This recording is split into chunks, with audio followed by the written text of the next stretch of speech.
بسم اللہ الرحمن الرحیم۔ رسول اللہ صلی اللہ علیہ وسلم نے فرمایا، پہلے میراث ان کے وارثوں تک پہنچا دو، اور جو باقی رہ جائے وہ اس کو ملے گا جو مرمیت کا بہت نزدیکی رشتہ دار ہو۔ ابو موسیٰ رضی اللہ عنہ سے بیٹی، پوتی اور بہن کی میراث کے بارے میں پوچھا گیا تو انہوں نے کہا کہ بیٹی کو آدھا ملے گا اور بہن کو آدھا ملے گا، اور تو ابن مسعود رضی اللہ عنہ کے جہاں جا، شاید وہ بھی یہی بتائیں گے۔ پھر ابن مسعود رضی اللہ عنہ سے پوچھا گیا اور ابو موسیٰ رضی اللہ عنہ کی بات بھی پہنچائی گئی تو انہوں نے کہا کہ میں اگر ایسا فتویٰ دوں تو گمراہ ہو چکا اور ٹھیک راستے سے بھٹک گیا۔ میں تو اس میں وہی فیصلہ کروں گا جو رسول اللہ صلی اللہ علیہ وسلم نے کیا تھا کہ بیٹی کو آدھا ملے گا، پوتی کو چھٹا حصہ ملے گا، اس طرح 2/3 پوری ہو جائے گی، اور پھر جو باقی بچے گا وہ بہن کو ملے گا۔ ہم پھر ابو موسیٰ رضی اللہ عنہ کے پاس آئے اور ابن مسعود رضی اللہ عنہ کی گفتگو ان تک پہنچائی تو انہوں نے کہا، جب تک جی عالم تم میں موجود ہیں مجھ سے مسائل نہ پوچھا کرو۔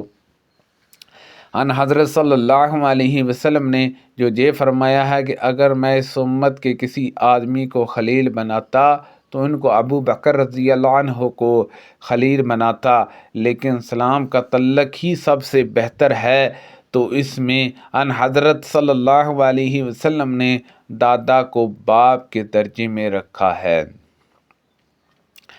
پہلے مال کی اولاد مستحق تھی اور والدین کو وصیت کا حق تھا، پھر اللہ تعالیٰ نے اس میں جو چاہا منسوخ کر دیا اور لڑکوں کو لڑکیوں کا دگنا حق دیا، اور والدین کو اور ان میں ہر ایک کو چھٹے حصے کا مستحق قرار دیا، اور بیوی کو 8واں اور چوتھے حصے کا حق قرار دیا، اور شوہر کو آدھے یا چوتھائی کا حق قرار دیا ہے۔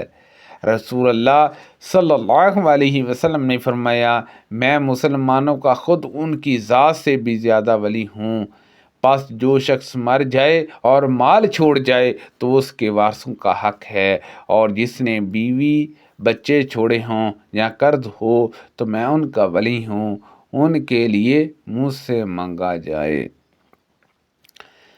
حضرت علی رضی اللہ عنہ نے بتلایا کہ ہمارے پاس کوئی کتاب نہیں ہے جسے ہم پڑھیں سوائے اللہ کی کتاب قرآن کے، اور اس کے علاوہ یہ صحیفہ بھی ہے۔ بیان کیا کہ پھر وہ صحیفہ نکالا تو اس میں زخموں کے قصاص اور اونٹوں کی زکوٰۃ کے مسائل تھے۔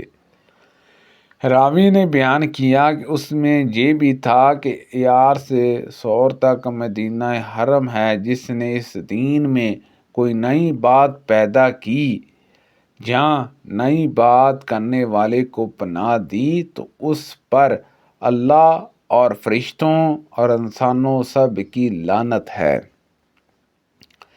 اور قیامت کے دن اس کا کوئی نیک عمل قبول نہ ہوگا، اور جس نے اپنے مالکوں کی اجازت کے بغیر دوسرے لوگوں سے معاملات قائم کر لی تو اس پر فرشتوں اور انسانوں سب کی لعنت ہے، قیامت کے دن اس کا کوئی نیک عمل قبول نہ ہوگا۔ اور مسلمانوں کا ذمہ قول و قرار، کسی کو پناہ دینا وغیرہ ایک ہے، ایک ادنی مسلمان کے پناہ دینے کو بھی قائم رکھنے کی کوشش کی جائے گی۔ پس جس نے کسی مسلمان کی دی ہوئی پناہ کو توڑا اس پر اللہ کی، فرشتوں اور انسانوں سب کی لعنت ہے، قیامت کے دن اس کا کوئی نیک عمل قبول نہیں کیا جائے گا۔ نبی کریم صلی اللہ علیہ وسلم نے فرمایا، مسلمان باپ کافر بیٹے کا وارث نہیں ہوتا اور نہ کافر بیٹا مسلمان باپ کا۔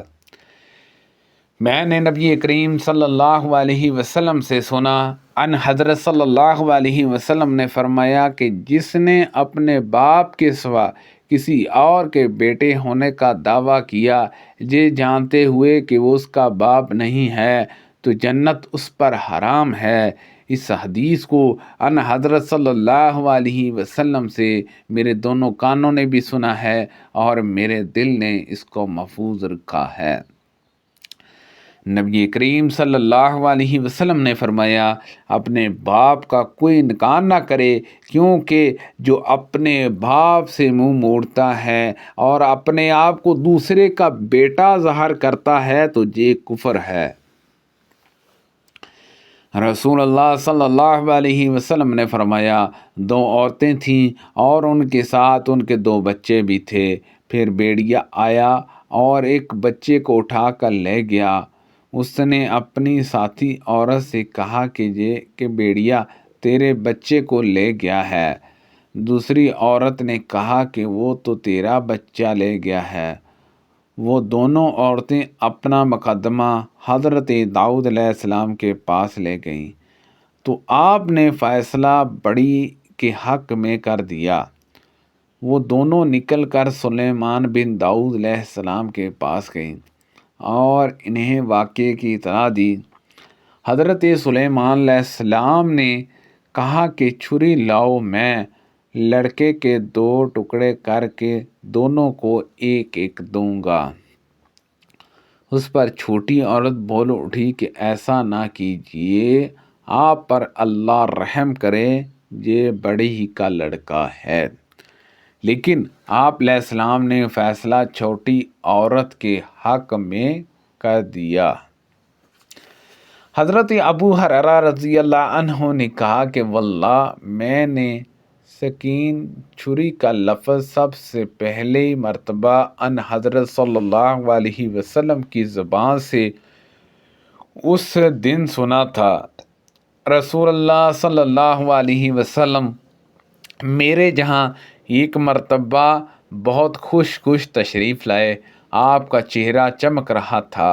ان حضرت صلی اللہ علیہ وسلم نے فرمایا، تم نے نہیں دیکھا مجاز ایک خجاف شناس نے ابی زید بن حارث اور اسامہ بن زید رضی اللہ عنہما کے صرف پاؤں دیکھے اور کہا کہ یہ پاؤں ایک دوسرے سے تعلق رکھتے ہیں۔ رسول اللہ صلی اللہ علیہ وسلم نے فرمایا، جب بھی زنا کرنے والا زنا کرتا ہے تو وہ مومن نہیں رہتا۔ جب بھی کوئی شراب پینے والا شراب پیتا ہے تو وہ مومن نہیں رہتا۔ جب بھی کوئی چوری کرنے والا چوری کرتا ہے تو وہ مومن نہیں رہتا۔ جب بھی کوئی لوٹنے والا لوٹتا ہے کہ لوگ نظریں اٹھا کر اسے دیکھنے لگتے ہیں تو وہ مومن نہیں رہتا۔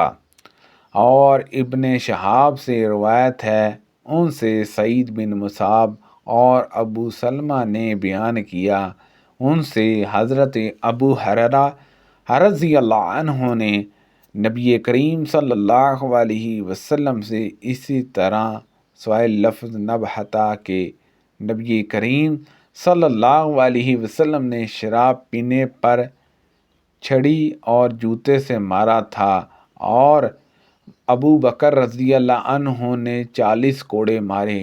نعمان یا ابن نعمان کو شراب کے نشے میں لایا گیا تو رسول اللہ صلی اللہ علیہ وسلم نے گھر میں موجود لوگوں کو حکم دیا کہ انہیں ماریں۔